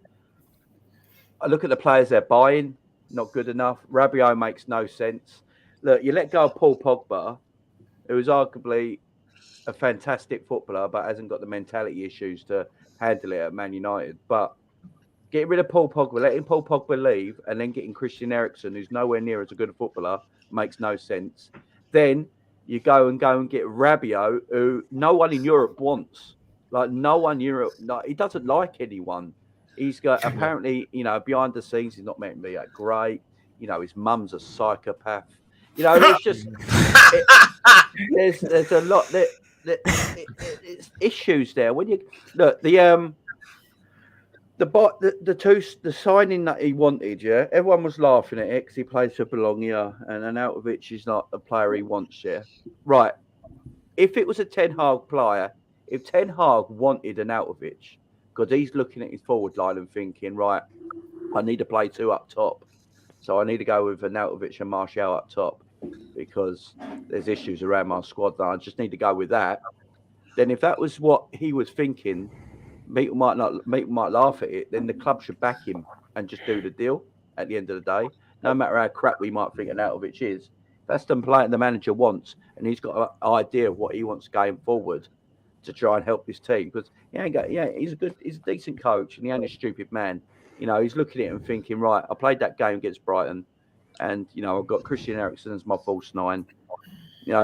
Rashford don't look like he enjoys football at the moment. He just don't look like he enjoys football. I think he needs to leave. I think he needs to do something else. It's a philanthropy now. He just needs to go and do. He needs to change the scenery. He needs to get out of there. Jadon Sancho, I don't know what's happened to him. 2 years ago he was spoke about as one of the highest talented young wingers in world football. Now he don't look like he can beat the man. So I don't know what's going on there. Transfer strategy at Man United is just weird. Ronaldo shouldn't be at the club. He should have left. Someone should be brave enough to just go, look, Ronaldo, thanks for your service. We're not going to pay you this wage. You're not what I want going forward. It's actually ruining the side with you in it. So you need to go. So you need to leave. And just make that decision and get it done before the season even starts. That the fact he's still there when he doesn't want to be there, it's just really poor. It's really poor. And it's not helping anyone. Then you got like Bruno Fernandes, who I think you're seeing now that he's bang average. When he first signed for the club in that COVID period, when there was no fans, he looked great on the eye. He looked good. He came in with a big purple patch. But something's happened with him. I say it all the time. He's got a mentality like he thinks he's Maradona, but he's got the ability of Danny Drinkwater. It's what it is with Bruno Fernandes. And I don't even know where he's played. I've said it for a while now. He's not a midfielder. You've got to stop putting him in the midfield. For me, against Brighton, he should have been the false nine and Christian Eriksen should have been the midfielder. It was the wrong way round. Because at least Christian Eriksen will try and defend a little bit. Bruno Fernandes, he has no idea what defending is, so he's a liability. Yeah, United. I think United just need to look at it and go, right, our recruitment's terrible. Nothing's changed. We were told Woodward was the issue. He's gone, and the same problems still persist right now. So it's rotten to the core. United fans have just got to look at it and think, right, we've got to get our recruitment right. We've got to get our coaching right, our management right. And it's going to take years, but we've got to start acting like a club that ain't there anymore. We've got to act like a club that's got to get back there. And at the moment, United are still acting like a club that they think are top of the league, where they're not. They need to start acting like a club that's actually 6th and 5th at the moment, and they've got to work their way back up. So you've got to do your recruitment correctly to do that. And with Brighton in the game, look, you would not know that Brighton lost their 2 best players this summer, would you? Cucurella and Basuma Gane, you would not have known. And they recruit really well. Look at Brighton's recruitment. Look at the geezer they got in. He could have played for Man United. He really could have played in Man United's midfield, on Saturday. He's on Sunday. He's a diamond of a player. Brighton are so well coached. Look what Graham Potter's done to that team. They are so well coached. Every single player knows what they're doing. They're not great footballers, but he's made them great footballers with his great coaching. And Brighton are a decent team. It's a hard game. I wouldn't want to play Brighton on the first game of the season. That's a difficult game. And I think now Ten Hag has seen the job he's got at hand, and it's a difficult one. It's going to be a difficult one. And to tell the truth, right, at the moment, Brighton seems to be our hoodoo team, right? They gave us a hard time last season too. at the Spurs stadium, right? And we lost to them, right? And more or less that we actually bought Bissouma from Brighton, and like what Jamie is saying is very true, right? They more or less lost their two best players, right? Cucurella and Bissouma, but they're still performing at the same level. That's why Jamie has such admiration for Potter at the moment. And for all you know, maybe in 2 or 3 years' time, Potter might be the hottest property of a manager coming in, when more or less let's see whether Klopp is still there, Pep is still there, and maybe Conte is still at Spurs, right? But before I go on, right? Let me get to Ian. Ian has to head off soon for his head off for an appointment, right? Ian, Yeah. what do you think about Manchester United? I think I alluded to when I was talking about Newcastle United that I think the club is totally dysfunctional from top to bottom. If you look at any business, take football out of this.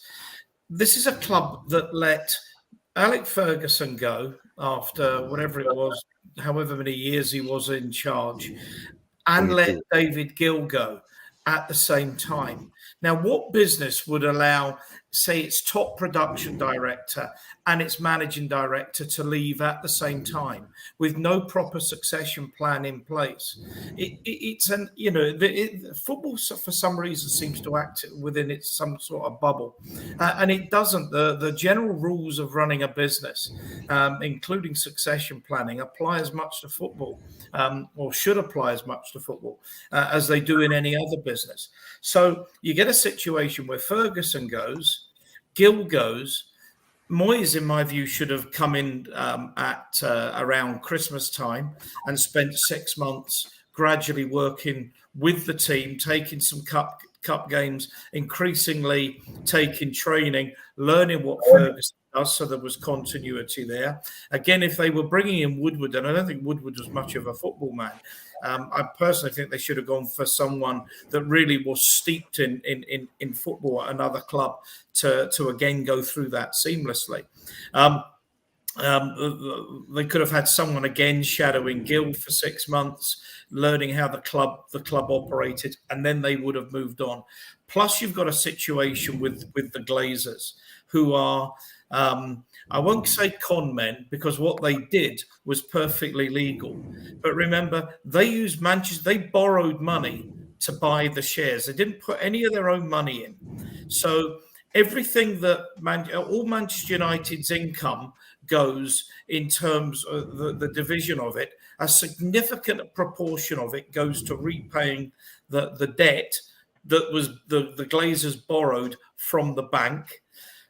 Plus, the Glazers pay themselves huge dividends, apart from any salaries, massive dividends on the profits they make. All that money comes out of the supporters' pockets.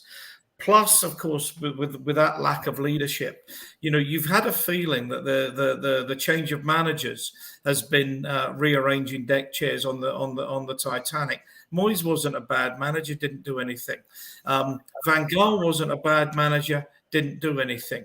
Mourinho, not a bad manager, didn't do anything. The one they seemed to want to stick with was Solskjaer, who was probably the luckiest one to get the job. And then Ten Hag, well, just an unknown quantity. And I agree with Stephen about the fact that he's got no pedigree and playing well in Dutch football, where you've got 2 or 3 difficult games a year. It's a bit like succeeding in Scotland, as opposed to the English league, where the great thing about the English league is the worst teams can give the best teams a bit of a doing. And Brighton are by no means the worst side. And tactically, they were all over United. I'd have chased Ronaldo out of my club in the summer. I think again, he's a malign influence, no doubt in his ability. But I said on a stream at the end of last season that there he was. Every time someone plays a bad ball, you've got that shrug of the shoulders, the eyebrows going up. That's not good for morale either. As much as everybody thinks, he's going to perform a miracle, and he scored a hat-trick against us in a game that we dominated from start to finish, and we lost 3-2. Ultimately, I think he's a malign influence in the dressing room. I think they've got a long way to go. I don't see a lot. I think the other comments about ordinary players' tactics are all absolutely right. They're a basket case. an absolute basket case of a club. Still think they'll end up in the top 6 just because they've got enough players. But there's going to be real change at Manchester United. Supporters have to stop buying merchandise. They have to stop buying, things, drinks and stuff in the stadium, and maybe have the odd walkout after 75, 80 minutes. But the club needs new ownership, new leadership. It's a basket case in my view. Mhm. There's a All right. rumor that said that the club, the supporters might not enter the stadium during the Liverpool game. It might be an empty stadium. So, see what Yeah. happens. There's a protest coming up, I guess. Yeah, I've seen it. Yeah. And of course, before I continue, just to let you know, Julian had to leave early because he's got a prior appointment at 10:30, right? And of course, before I get to Dan, this is Dan. Sorry, just before you go, Eugene, one thing. Sorry, if Brian and Gaguma are still there. Hi, guys. Great to see you. Sorry about that. I meant to say that earlier. Yeah. And of course, Dan, meet Gary. Gary is a Newcastle fan from Malaysia. I'm sure you met Steven before. Ram is a MU fan from Malaysia, and of course, Julian Elliott Watson. Of course, Statman Stubbs, Steven Stubbs is a Liverpool fan, right? And of course, we have Jamie Phillips, who's a Liverpool fan too. Let me see who else is joining us at the moment. Okay, Julian is back. Hi, Julian. sorry, guys. My battery was out. Okay, battery ran out. Okay, I thought you had to leave early or something like that. But no, I just joined. okay, Julian's a Newcastle fan too. Right, Julian's a Newcastle fan. We come back to the Manchester United one. Question to the panel: Are MU a team in terms of the top 8 team at the moment? No, yeah, they are. That's not an argument, really. It's just lovely as opposition fans to just sit back and laugh at them, but you have to look at the situation, and it's not good.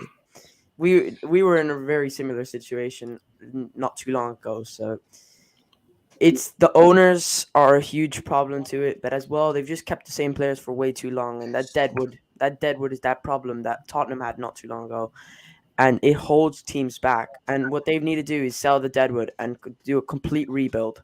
None of these players that are holding them back, like McTominay. There's a lot more, but I can't name them on the top of my head. They need to get rid of them and go through a full rebuild. But yeah, of course, Manchester United is a top 8 team. I don't think there's an argument.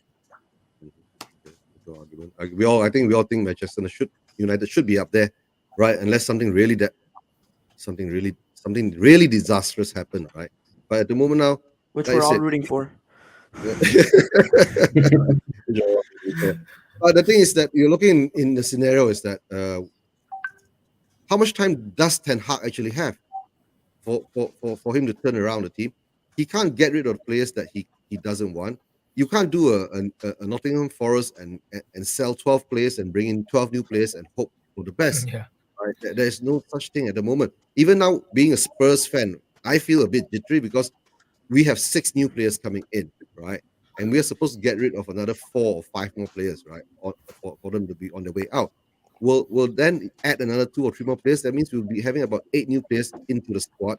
Will it destabilize the squad? Will it have a better understanding? Will we be able to perform? Okay, let's come to the Spurs game, right? We beat. Can I just make a quick statement about Man United? Yeah. As people saying this, like Ten Hag's no mug. And he probably realised the challenge. He probably didn't realise how big of a challenge going into it. If you look at the pre-season, the reason he probably played for Fred and McTominay is because most of the games they played in pre-season was with Fred and McTominay. He didn't realise how big of an issue it was going to be in the Premier League until obviously the first game of the season. And if I've said this before, I said this when they were getting him last season, you can get Pep and Klopp both together as managers. But if you haven't got the right structure above you in the board, and you haven't got the right structure in the ownership, you ain't going to do nothing. It's simple as that. And Man United fans have been in this trench warfare with Oli, like LVG, Mourinho, Pogba, like they need to actually realise that the actual problem is not actually to do with that at all. Their actual problem is to do with what's above the managers, what's above the players, because that's what feels. It's kind of like what's with Arsenal at the minute is that, yes, Arsenal, you could say, making progress, but for how much we spent, it's not progress enough. And no one takes it seriously with the manager we got in charge. To be honest, no one does. Only Arsenal fans like to think that rivals take it seriously until we falter. But Man United are in a very, very dark place, and this ain't going to get. If he doesn't get back Ten Hag, he'll walk. He'll walk. He won't stand for it. He won't have his reputation destroyed by this ownership. So, and I tell you what, it's going to get even darker if the manager walks. It will get a lot darker in Manchester. You'll be seeing a lot more than protests. I'll tell you that, because I don't think the fans will stand for it. Yeah, no, I agree. Yeah. Okay. Before we continue, right? If I'm not mistaken, Ian has got to leave. Ian, thanks for being on. Big up. Yeah, Right. thanks for having me on YouTube. Right. We'll catch up later. Ram, just before you leave, plug your channel. Right. Any shows coming up? Hi, yep. Thank you guys for having me on the show. Great to meet everyone. Of course, it's been great chatting, great banter. Hopefully, everything goes well against the next game. So my channel is The Plot Malaysia. Me and my co-host. Of course, I'm a MU fan. My co-host is a Liverpool fan. So great banter as well. So do subscribe to our channel, just The Plot Malaysia. And if you guys would like to come onto our show as well, I'll be more than happy to have you guys as well. Cheers. Yeah. Right. Take care, Ram. Hopefully, Thank catch you. up next Bye-bye, time. everyone. Take care. Bye-bye. Good luck for the next game, guys. Take care. Yeah, Bye-bye. good luck for your next game. Right. And of course, Statman Stops, right? Steven, you got to go soon too, right? We'll come to you before you make your move, right? I mean, since we already gone through more of the matches that the panelists are on, right? Let's go to why don't we go and do this then? Let's look at your next coming up game. You're playing. The next game you play playing Palace Crystal at home. Palace. Yeah, you'll be playing Palace at home. So Yeah. I guess like what you're saying, Klopp is not going to take no nonsense anymore. He's not going to take the kind of performances that was put up in Fulham, right? Are you going to feel confident that you're actually going to show up? He's gonna make sure the pitch is not dry. Yeah, we know. Terrible excuse, by the way. It was. Yeah, it was a terrible excuse. But no, I mean, you have to look back to 2002-3 season when Liverpool last lost their first league game at home. It was against Chelsea back in 2002-3 season. So I'm feeling pretty confident that we'll go into the game against Crystal Palace, where we've got a good record. They haven't scored in 4 of the last 5 visits at Anfield as well. So I'm going to go for a 2-0 Liverpool win. I think we'll get back to winning ways, should we say. Do you think Klopp will start with the youngsters this time instead of having the first team that they put out, the first 11, or do you think he will rejig it and put up something with more energy? No, he'll go with the same sort of team, similar sort of team. To be honest, I think obviously the only difference is I think Nunez will start instead of Bobby Firmino because unfortunately for Bobby, he hasn't really been in pre-season. So yeah, I think other than that, obviously Thiago's injured, so maybe Harvey Elliott comes in that midfield 3, or if Naby Keita's out of his hospital bed, then maybe he comes into it as well. But goodness knows, to be honest. But similar sort of team, to be honest. Okay. And Stephen, Statman Stops, plug your channel, and I know any more shows. You're doing a lot of shows nowadays, right? Yeah, lots and lots of shows. Tomorrow night, 7:30 UK time, Premier League prediction show. Friday, I think on Jamie's channel when he lets me know what time that's on, because I don't know as of yet. So I'll wait till Jamie to message me on that one. I don't even know. Your show on Friday. All right. And then Tuesday, I think, is Premier League preview as well. So lots to come on the channel, to be honest. But thank you, as always, for coming on and supporting me, and obviously let me come on the channel as well. It's always a pleasure. Thanks for the support, right, Stephen. Yep, Thanks for the Steve. support. We'll catch up later. Yes, guys. Right, maybe you. Yeah. Take care. Bye. See you all. See you. Cheers, Dubsy. Yeah. See you, mate. Okay. All right. See you. Okay, now we're down to 6. I guess the next game that we most probably going to preview is, of course, the Spurs game, right? Before we go into the game week 2, GW2 game, sorry, game week 2, right? The Spurs game, being Spurs fans, we won 4-1. We went down early. We came back. We were strong, and we played the same 11, but more or less that was the same 11 that was at the end of the season, right? So I guess being a Spurs fan, I'm happy. And surprisingly, Son and Kane didn't turn up, but at least the other players stepped up for the goal, right? And I'll go to Dan first this time. Dan, your thoughts on the Spurs game? Well, it was phenomenal. There was literally, after the goal that they scored on us, there's no negatives. The goal, I think it was a wake-up call. And it did remind me of the time that we beat Newcastle 5-1 after they scored first. And we bounced back and battered them. It was a bit like that. You saw glimpses of that. And there were some surprising performances, like from Emerson Royale, like from Sessegnon. And then Kulusevski. That man is just different gravy. Different gravy. The way that this guy can play is just something else. I admire this guy so highly. And I level him above Saka. And he's been a better signing than Luis Diaz. It's debatable who's better. But right now, he's been a better signing than Luis Diaz. Kulusevski is just so creative. I don't know if you guys have seen the cross that he played into Sessegnon. That was inch perfect. And this guy's a baller. I'm excited for the season under Conte. I said it before and I'll say it again. It's a bit of a bold statement, but I think Conte is the best manager in the world. And I'm just excited with everything. We're going in the right direction. There's nothing not to be excited for at the moment for Spurs fans. And everything's on the up. Usually that's when we go down, but I'm just gonna ride this. I'm gonna ride this boat until it crashes. Until it crashes, right?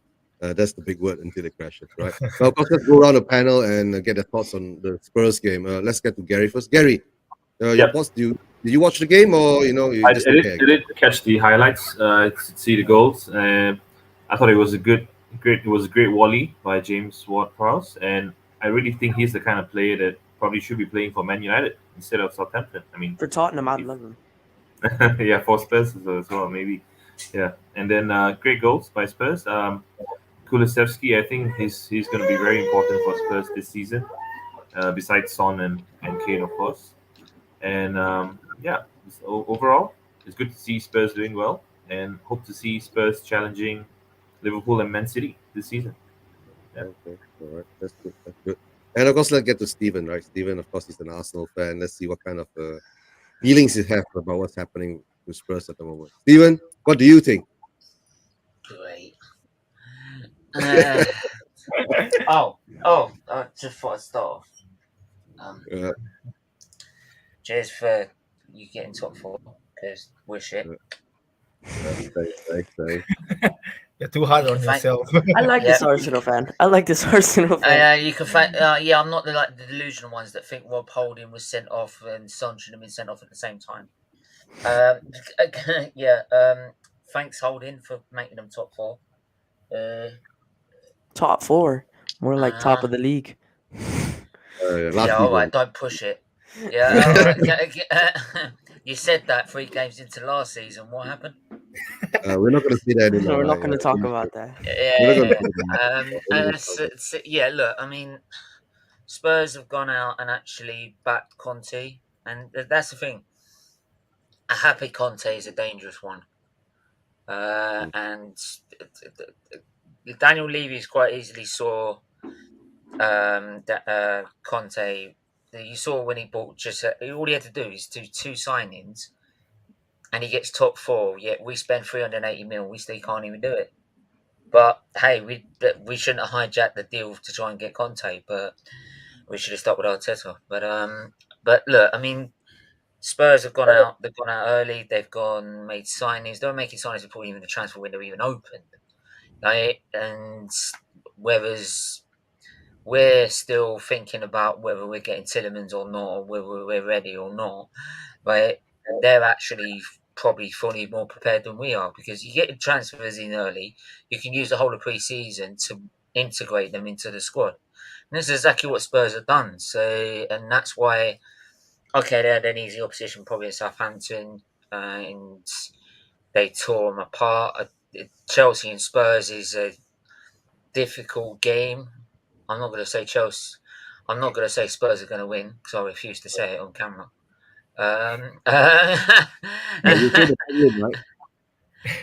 But like they've got, I'll go as far as say they've got a good chance, but I'm not going to say they're going to. All right, we have a good chance, right? Okay. Yes. I got some breaking news.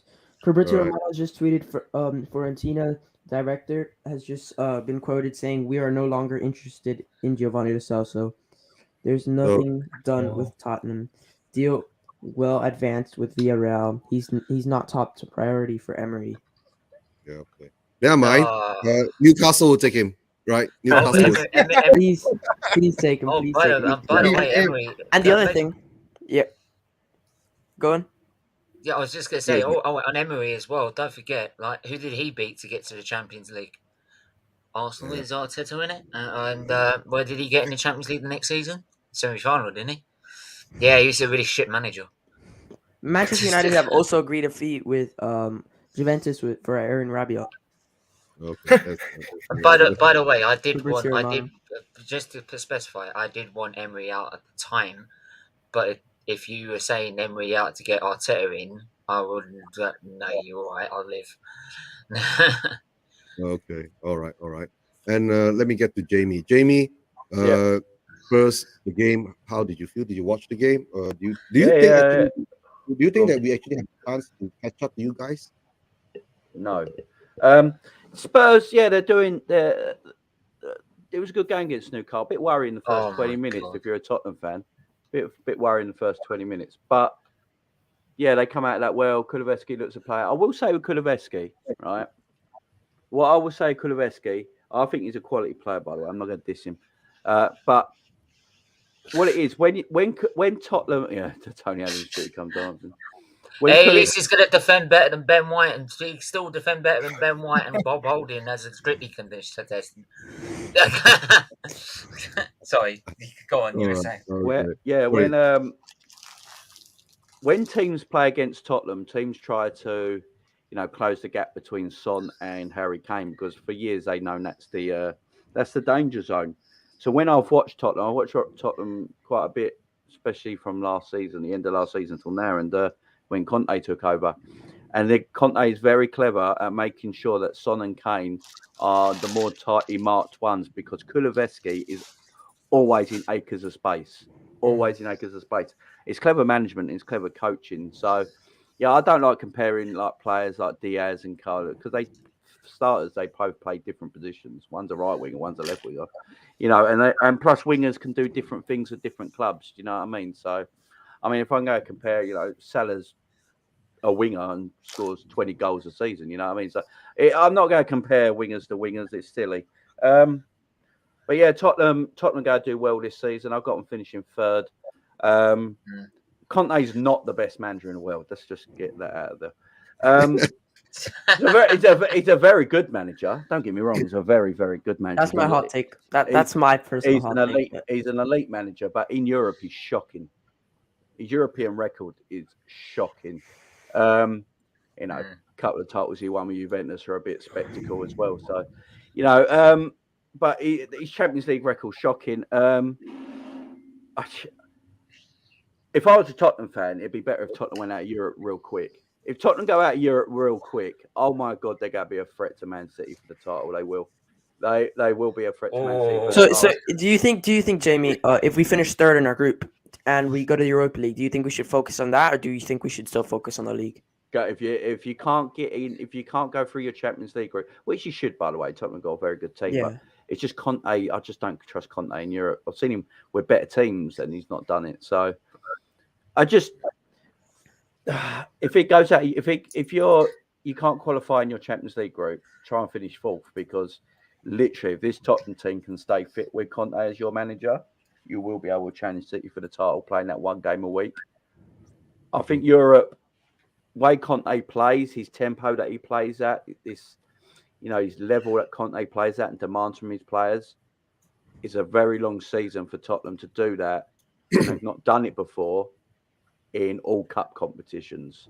So that's why I'm saying I don't think Tottenham will get close to Man City for the title this season. But if Conte keeps these players and keeps them going at the way he's doing at the moment and has a strong season, then the following year, if they buy well again on top of what they've already got, Spurs become extremely, extremely dangerous to everyone to everyone in Europe. So, it's all about. I can understand why Tottenham fans are getting giddy, and you should be. You should be giddy. You've got a tremendous manager, an elite football manager. You've got he's made your owner spend money. You got money out of ENEC as well to spend as well. So he's made your team look at spending money, and he's changed you overnight. And so you should be happy. You really should. But looking at the long term, I don't think it'd be this season, but next season you could be a danger to Europe next season. That's my opinion. But I think what Conte does is usually he will select what he wants to attack, right? So whether he's going to put his focus into Europe or whether he's going to put it into one of the cups, the domestic cups, or is he going? I think he's going to put his focus in Premier League. Because let's be fair. Let's be fair. You take Liverpool and City out of this Premier League and it's dog shit. Do you know what I mean? It literally is. Like everyone tells me Chelsea are so good, and this Liverpool team finished 19 points in front of a Chelsea team. It's just. I think if I was Conte, put all your eggs in one basket and go as close to winning the Premier League as you humanly can. Try and take Liverpool and City into deep water because no one else in the league so far has done it. Chelsea were meant to do it last season, and it fell apart for them. Well, apparently, Jamie, we were supposed to be the first. We in the apparently, according to Arsenal fans, we were like the third highest win percentage or something. I don't know, but. Apparently, we were supposed to be getting third at some point. I got you guys finishing fourth this season. I think Arsenal finished fourth. I think Chelsea. I think Chelsea have finished outside the top four. Give us a different manager, then I'll believe it. I think you're fit. I think Chelsea have finished outside top four. Yeah, I can't lie here, but I also have Arsenal finishing fourth. I the only time I see Arsenal finishing fourth with Arteta in it is if. By the way, if that happens, we'll celebrate like we've won the Champions League, like we've actually won the thing. If that actually happens, then that must be because Tuchel and Chelsea have completely bottled it. Mm-hmm. Yeah, but let's before we go on to Julian on his thoughts on Spurs, I'll just like to read out Scott M. Scott M, big up Scott M, a big Spurs fan. Right, 3 points, great points, performance, pretty mediocre. Right, glad to start the season against the terrible Southampton side. And of course, Scotland continues on with another comment, something like this. And in Europe or not, we won't be a threat to City on the floor. That's how Scotland goes, right? But we all dare to dream, and of course, I have to say a big up to Luca. Luca, thanks for Just in case you guys don't know, Scott M is like the guy like we dream. And then Scott M comes in the comment and slaps us in his face and tells us to wake up. Yeah, Scott M is the realist. Scott M, right? And Julian, do you watch the Spurs game? And any thoughts on it? Well, the Spurs game was the same timing with the Newcastle game, so I didn't really watch the Spurs game, but I watched the highlights. For me, any Spurs games will guarantee you goals, so I always like to watch Spurs matches. And of course, they have the Golden Boot winner there, Son, attacking Harry Kane, who want to play against them with Kulusevski. But I saw this another player in Spurs that was I think quite outstanding that day was Emerson Royal. I didn't expect him to play that good actually. He was from Barcelona, right? Yeah. Another Barcelona. Yeah. To tell the truth, a lot of our Spurs fan base, right, don't actually rate Royal at the moment. But slowly, maybe he will grow into that position. Yeah, like I said, like Jamie also mentioned, Conte. I think he's a manager that can really bring the players out and to perform well. But again, I look at Conte. I also agree with Jamie. This Conte, I think he has a second season syndrome. I think just like Chelsea, when the first season very good, then second season I think everyone get to catch up on his tactics, formation. Then it just went downhill after that. Yeah. But still, Spurs is a very exciting team to watch and play. Formation, tactical. You won't get bored looking at Spurs actually in terms of their gameplay. Yeah. Right. Since we've gone through most of the games for the preview, the review. Right. Let's come down to the preview. The preview, of course. Now we have a Newcastle fan, Arsenal fan, Liverpool fan, and Spurs fan here. We just more or less touch on to that games. Right. Arsenal is playing Leicester at home. Stephen, what do you think? You're gonna beat us? Are you gonna beat Leicester? We could play really well against Palace and then get actually stuffed by Leicester. But you guys at the Emirates, we should be confident enough to do so. But whether we can build on what we did against Palace, then yeah, if Ben White doesn't get caught out too much, like he was against Zaha a couple of times, then yeah, definitely making sure Rob Holding doesn't play. Another one, and then yeah, I think we should be okay because I think Saliba did like most of the defensive works, as I said before. So yeah, we should get the job done at home, but like I said, you can't tell with this Arsenal side. Okay, all right. And I'll get to Gary. Gary, you're playing Brighton away, right? Brighton that just beat MU recently and showing a very strong performance in Old Trafford. Do you think you guys have a chance to go there and get the result? Yeah, I mean, Brighton definitely they're riding high after their win on the first day of seasons against Man United, and I think we're also pretty Newcastle. I mean, we're also pretty confident right now, and I think a draw would be a decent result for us at the Amex Stadium. And funnily enough, we can't use any of the 3 kits that Castor have designed for us this season. We can't wear black and white. We can't wear the blue one or the white away one. So we're gonna the players are gonna be wearing a training kit. It's like in mint green or something like that. Turquoise, mint green, right? With some design behind on it. Yes, and of course that will be available on the club shop for limited edition match kit or something like that. So yeah, that's funny. You really didn't thought out your away kit and fur kit that well, did you? Yeah, I have no idea what's going on. I mean, to be honest, I just want to see Adidas back at Newcastle. I mean, enough of this Castor and Puma. Adidas or Nike, please. Yeah. But you do feel a bit. But you're predicting a draw against Brighton. I'm predicting a draw, but we might just nick it. Maybe with a goal, 3-2 away win for Newcastle. Right. And then you're breathing to your mic, Dan. Daniel? Daniel, can you hear me? Yeah. I'm most probably out of mute in there. He's breathing this night. Yeah, you're sounding like Darth Vader or something like that. But of course, let's get to Julian. Maybe Julian will be more optimistic about this, right? Maybe he'll say that Newcastle will go to Brighton and smash them or something like that. What do you think? I think I'm going for we're going to win it 2-1. 2-1. We'll get a lucky penalty, that's for sure. I'm gonna say that. Because this Newcastle team is a fighting team. It's no longer like the Steve Bruce era team where you sit back and hope for the best, or even just admit defeat straight away. First minute of kickoff, he just admit defeat. So this era, I think in Eddie Howe mentality will go for it. I think 2-1 win. I'm really rooting for that. 2-1 away win, first away win of the season. Wow, yeah. Julian's really optimistic about it, and Eugene, of course, sorry, Eugene.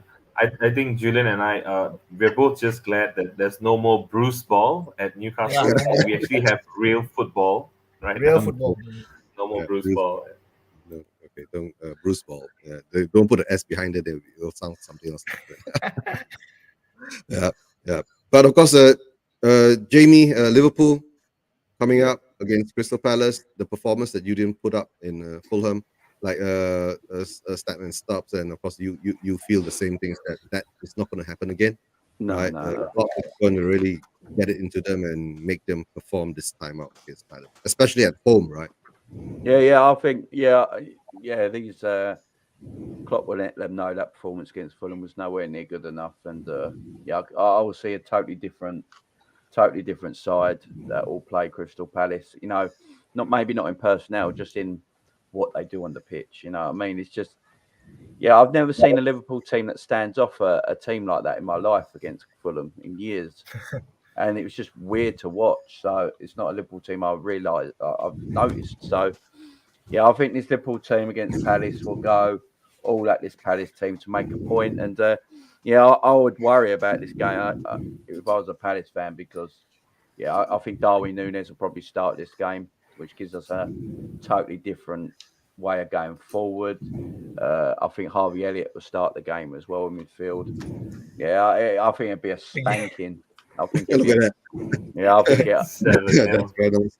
think it'd be a spanking as well. I think it'd be a massive spanking, and and it'll shut up so many doubters as well. I've never heard so many crybabies Liverpool fans in my whole life because we drew the opening game of the season. It's completely mad. It's completely mad. So I think we'll go. Our next six games are quite easy as well. So we got Palace on Monday, then the following Monday we got Man United, and then I think we got easy, right? Manchester United, and then we got Bournemouth and Newcastle at home is not going to be an easy game, but we're at home, so I don't ever see us losing at home. So you guys should win that. So them 6 games, and then if we get maximum points out of them 6 games, that's 6 wins and 1 draw in 7 games. You know what I mean? It's not the end of the world, is it? So it would be fine. Yeah. And Dan, can you hear me, Dan? Yeah. I can. Put you on mute. Yeah. I put you on mute because you're breathing into the mic, Dan. I think that's my computer fan. I don't know. No, you're breathing in the mic. I can hear you breathing into the mic or something like that. Something like Darth Vader breathing into the mic. That's good. That's good. And of course, any thoughts on the other games that we have before we go to the Chelsea game? Because we are playing Chelsea and Nippon is not around. Chelsea at Stamford Bridge for Spurs has always been a hoodoo, right? For us, is that maybe it's a mental thing, whether it's there's a curse on it, or Dan, do you feel that Spurs can get a result at Chelsea? Of course I do. This is the most confident I've ever been going to Stamford Bridge. I've never been this confident. And we can literally start the same team that we started last time, last game against Southampton, and I'd still be as confident as I am now. We are so good right now, and Chelsea, their fans are having an absolute meltdown at the moment. If we don't win this game, I'll be disappointed. That's how confident I am. Yeah. All right. That means we're gonna win it, right? So what do you think? If we win, London is ours. So we beat Arsenal and we beat Chelsea. That means we're kings of London. Yeah. Calm down. We still West Ham, right? Mind the gap. And we beat West Ham last season 3-1. Yeah. And Stephen, you gotta go soon, right? Any shows coming up from your channel? I've got one at 7. Mm-hmm. So I've got one at 7 talking about all Arsenal's problems. So that'll be fun. Other than that, it's just the same usual shows that we do on SVT TV, which is both Arsenal and Premier League, to be honest. And all to raise money for Children's Liberty Foundation. So if anyone wants to come and subscribe, please do so. We're more than welcome to. Thanks for having us on. Yep, Stephen, take care, right? Look after your health, right? We keep in touch, right? And we'll catch up with you later, right, Stephen? Take care. Yeah, take care. Right. Bye. Bye, Stephen. And more or less, we're coming to the closing of the show. The predictions, guys. Before we do a closing, I just get your feelings, right? Do you think Spurs, right? Gary and of course Jamie and Julian, do you think Spurs will have any chance against this coming Chelsea match? Let's go to Chelsea. Gary.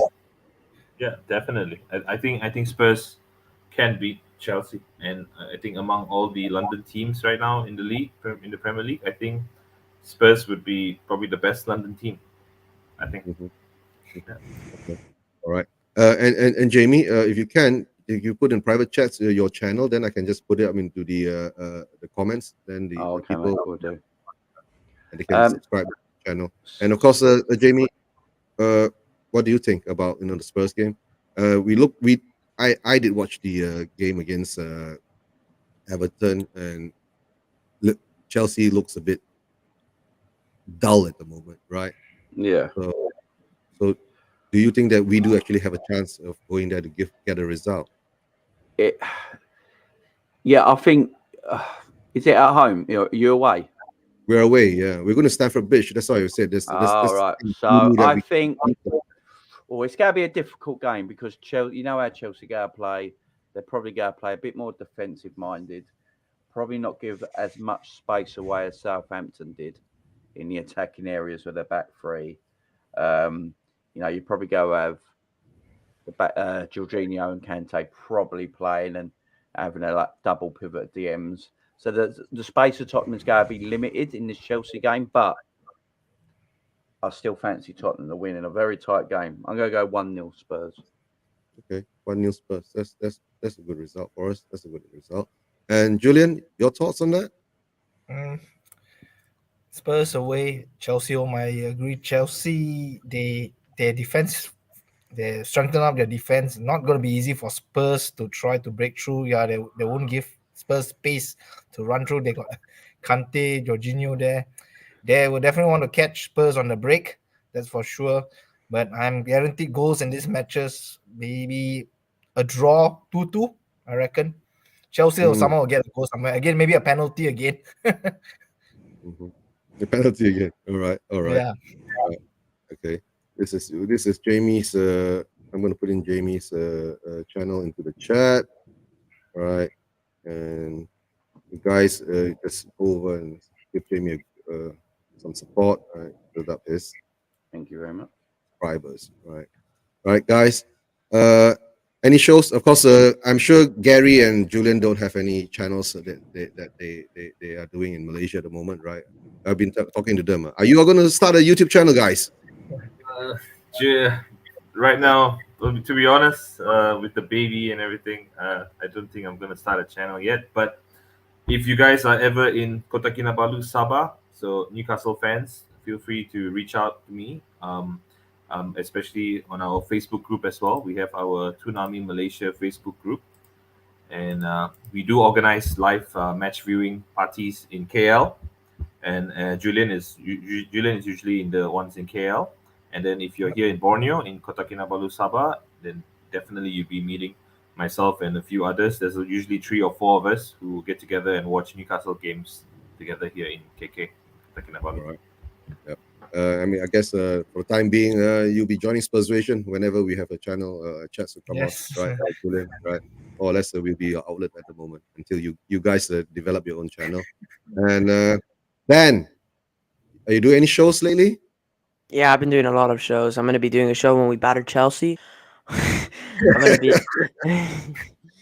Yeah, but I've been doing the Monday podcast, mainly just football, not really just Tottenham.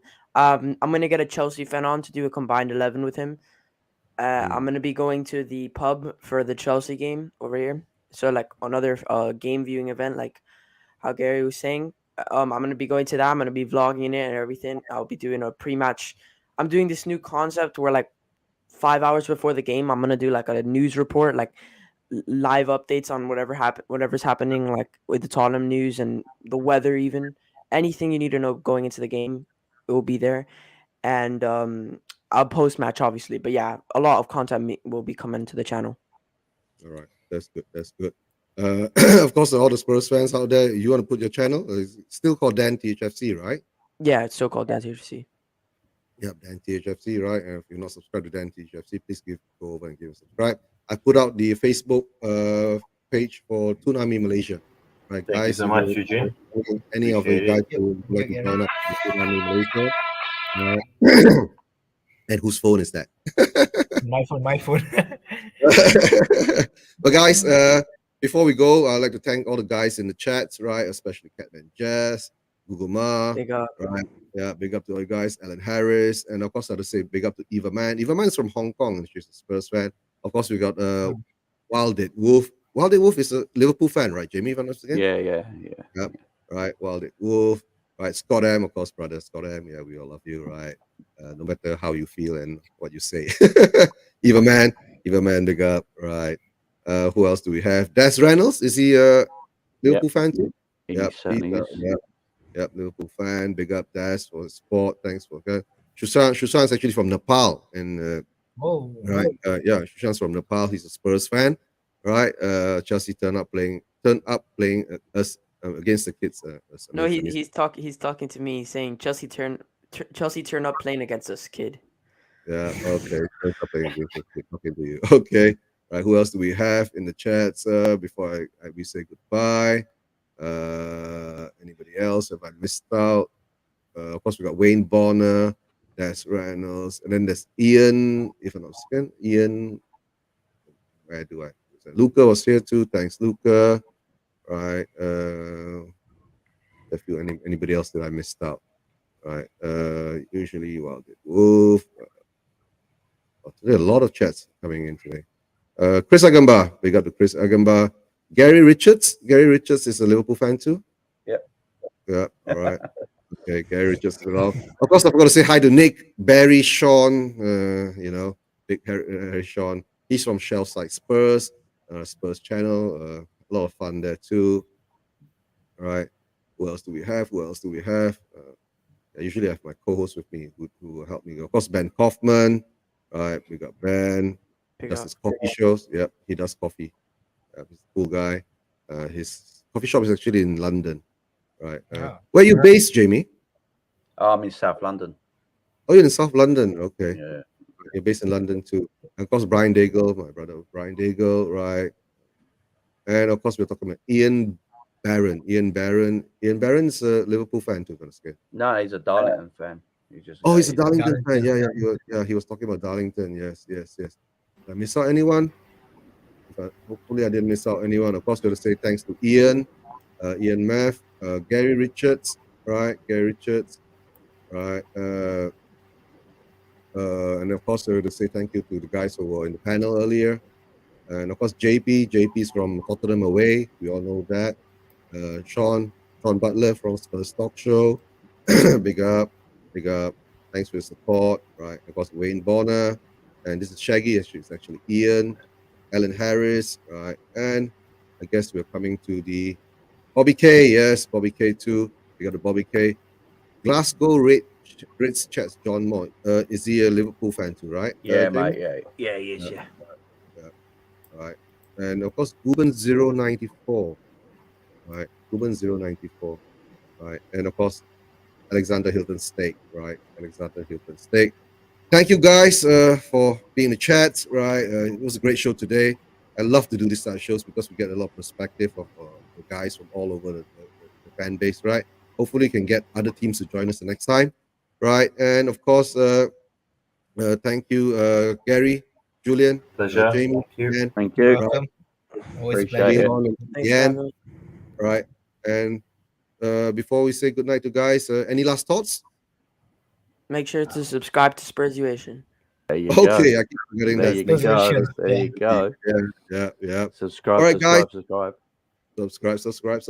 Right, guys. Thanks. We'll catch up hopefully next Wednesday. We'll be doing a show. Something with Chelsea on it, and we've won. There you go. Yeah, there we go. Hopefully we all win. Right. All right, guys. Take care. Big up. I'll catch you guys in the back room while I do the close. While I just put out the ending of the show is usually the introduction of new guests too. Take off your earphones, right?